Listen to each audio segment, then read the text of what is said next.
দেশকে আপনার ডিজিটাল বাংলাদেশ রূপান্তরিত করতে হলে এই প্রত্যয় স্কিম সকল পাবলিক বিশ্ববিদ্যালয় থেকে প্রত্যাহার করে নিতে হবে। এই দাবি না মানা পর্যন্ত আমরা আমাদের যে দাবি প্রত্যয় স্কিম, এই প্রত্যয় স্কিম আমরা মানি না, মানব না। আমরা কি অপরাধ করেছি? আমরা সবচেয়ে মেধাবী ছিলাম বলেই কি আমাদের এই অবস্থা? আমার হৃদয় রক্তক্ষরণ হচ্ছে, পিছনে আমার ক্লাসরুমে তালা ঝুলছে, আর এইখানে আমি দাঁড়িয়ে ক্লাসরুমে না ঢুকে এখানে আমি বক্তব্য দেওয়ার জন্য এখানে দাঁড়িয়েছি। সর্বশেষ এবং সর্বপ্রথম দাবি তো আমাদের একটাই, সেটা হচ্ছে আমাদের প্রত্যয় স্কিম না মানা পর্যন্ত আমরা কর্মে ফিরে যাব না। আর সরকারের কথা যেটা বলছেন, আসলে সরকারের পক্ষ থেকে আমাদেরকে এখনো কোনো রকমের মেসেজ দেওয়া হয়নি এবং আমরা সরকারের উচ্চ পর্যায়ের সাথে বৈঠক করার চেষ্টা করছি এবং খুব শীঘ্রই আশা করি আমরা একটা সমাধানে যাব। এবং সমাধান যদি না হয়, আমরা এখন আগেও যেভাবে ছিলাম এবং এই দাবি না মানা পর্যন্ত আমরা আমাদের যে দাবি প্রত্যয় স্কিম, এই প্রত্যয় স্কিম আমরা মানি না, মানব না। সেই সাথে আমরা এক আছি এবং আমরা কর্মেও ফিরে যাব না। ঢাকা বিশ্ববিদ্যালয়ের ছাত্র শিক্ষক কর্মকর্তা সবাই একই দাবি। মাননীয় প্রধানমন্ত্রী আমাদের দাবি মেনে নেয়, আমরা ওভারটাইম করে দরকার পড়লে অতিরিক্ত কাজ করে আমাদের এই যে গ্যাপ, যে কাজের যে এখন যে অসঙ্গতিগুলো আছে সেটা আমরা পূরণ করার চেষ্টা করব। ঢাকা বিশ্ববিদ্যালয় তথা যতগুলো পাবলিক বিশ্ববিদ্যালয় আছে, প্রত্যেকটা বিশ্ববিদ্যালয়ে আপনার এই প্রত্যয় স্কিমের প্রতিবাদে শিক্ষক কর্মকর্তা কর্মচারীরা আন্দোলনে আছে। আমরা মনে করি শিক্ষা প্রতিষ্ঠান জাতির মেরুদণ্ড। শিক্ষা প্রতিষ্ঠানে যেটা খরচ হয় সেটা খরচ নয়, সেটা ইনভেস্ট করা হয়, সেটা পুঁজি হিসাবে লগ্ন করা হয়। কারণ এই যত বেশি শিক্ষা প্রতিষ্ঠানে বরাদ্দ হবে, যত বেশি শিক্ষা প্রতিষ্ঠানে খরচ করা হবে, তত বেশি শিক্ষার মান উন্নয়ন হবে।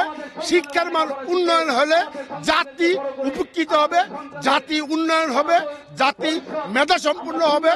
এবং তাই সেই সমস্ত কারণের লক্ষ্যে দেশকে আপনার ডিজিটাল বাংলাদেশ রূপান্তরিত করতে হলে এই প্রত্যয় স্কিম সকল পাবলিক বিশ্ববিদ্যালয় থেকে প্রত্যাহার করে নিতে হবে এবং আগামীতে নবম পে স্কেল দিতে আমরা এই ঐক্য পরিষদের এই সভা থেকে আপনাদের মাধ্যমে সরকারের কাছে পৌঁছে দিতে চাই। বর্তমানে যে দ্রব্যমূল্যর যে দাম, যে উগ্রগতি, তাতে আমাদের পেট চলছে না। আমাদের এই আন্দোলন অব্যাহত থাকবে।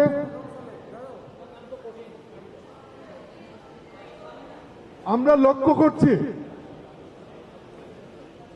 একটা দুষ্ট চক্র সরকারকে বিপদে পরিচালিত করার চেষ্টা করছে এবং পাবলিক বিশ্ববিদ্যালয়ের শিক্ষকদের ব্যাপারে এই প্রত্যয় নামক যে স্কিম, এই দুষ্ট চক্রের তাদের ষড়যন্ত্রের অংশ।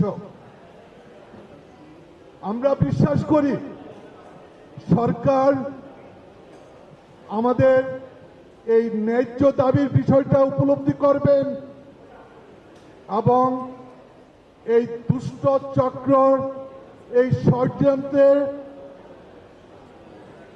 পা দিবেন না।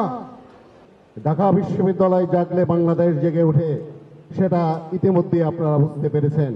তা আমরা চাইব যে শিক্ষক সমিতির দাবির প্রেক্ষাপটে যে আমাদের যে ন্যায্য দাবি সেটা আপনারা মেনে নিন এবং আমরা শিক্ষকরা শুধুমাত্র ক্লাসে নয়, আমাদের এই বন্ধের মধ্যে আমাদের রিকমেন্ডেশন দিতে হচ্ছে, আমাদের কাজ করতে হচ্ছে, আমাদের গবেষণা কর্ম, আমাদের ল্যাবরেটরিকে বাঁচিয়ে রাখার জন্য আমরা কিন্তু দিনরাত পরিশ্রম করে যাচ্ছি।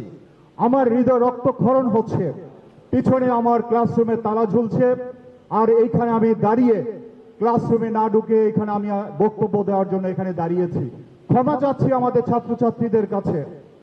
কিন্তু পাশাপাশি যারা এই কাজটা করেছেন, যে মন্ত্রণালয়ের কর্তা ব্যক্তিরা, ওনারা অনেক বিজ্ঞ প্রাজ্ঞ ব্যক্তি, কিন্তু ওনারা একবারও বিবেচনা করলেন না যে বিশ্ববিদ্যালয় শিক্ষকরা একটি গুরুত্বপূর্ণ অংশ, একটি স্টেক হোল্ডার।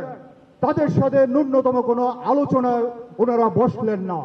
বঙ্গবন্ধু এক থেকে পাহাড় পর্বত সমান সমস্যা সমাধান করেছেন আলোচনার মধ্য দিয়ে। কিন্তু দুর্ভাগ্য আমাদের আজকে এই বিষয় নিয়ে রাস্তায় দাঁড়াতে হচ্ছে। এই বিষয় নিয়ে ক্লাসরুমকে বন্ধ করে জোর করে অনেকটা আমরা বন্ধ রেখেছি, ক্লাস রুমকে বন্ধ করে আমরা এখানে দাঁড়িয়েছি। আমরা ক্ষমা চাচ্ছি, দুঃখ প্রকাশ করছি ছাত্রছাত্রীদের কাছে, কিন্তু আমাদের পেট দেয়ালে ঠেকে গেছে।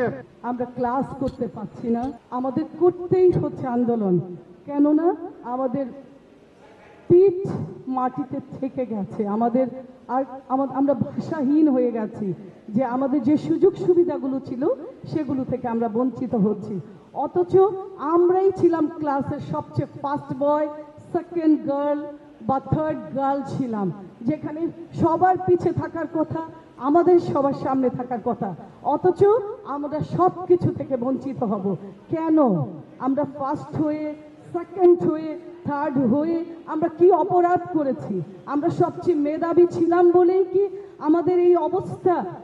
যেখানে সারা পৃথিবী শিক্ষকদের যথেষ্ট সম্মান নিয়ে বেঁচে থাকে, শিক্ষকরা সবার আদর্শ হয়, সেখানে আমাদের কেন এই অবস্থা? সুতরাং প্রধানমন্ত্রী, আপনি তো মায়ের মতো, আপনি সবার কান্না বোঝেন, সুতরাং আমাদের এই রক্তক্ষরণ, আমাদের এই কান্না কেন আপনি মেনে নিচ্ছেন না? সুতরাং আমরা সার্বজনীন প্রত্যয় স্কিমে যাব না। আপনি আমাদের ভরসার জায়গা। আমি অনুরোধ জানাচ্ছি এই আমাদের এই কর্মবিরতি থেকে, যে আপনি আমাদের এই কান্না বুঝবেন, আমাদের মনের ব্যথা বুঝবেন এবং আমাদেরকে আপনি আশ্বস্ত করবেন। সুতরাং আপনি আমাদের আশ্বস্ত করুন অবিলম্বে। আমরা ক্লাসে ফিরে যেতে চাই, আমরা আমাদের সেই ছেলে মেয়েদের কচি কাঁচা মুখগুলো দেখতে চাই, যাদের সাথে আমরা হাসি দেই, যাদের কান্নায় আমরা দুঃখিত হতে পারি। সুতরাং আপনাকে আমরা বিনীত অনুরোধ জানাচ্ছি, আপনি আমাদের এই কর্মবিরতি থেকে অব্যাহতি দিন।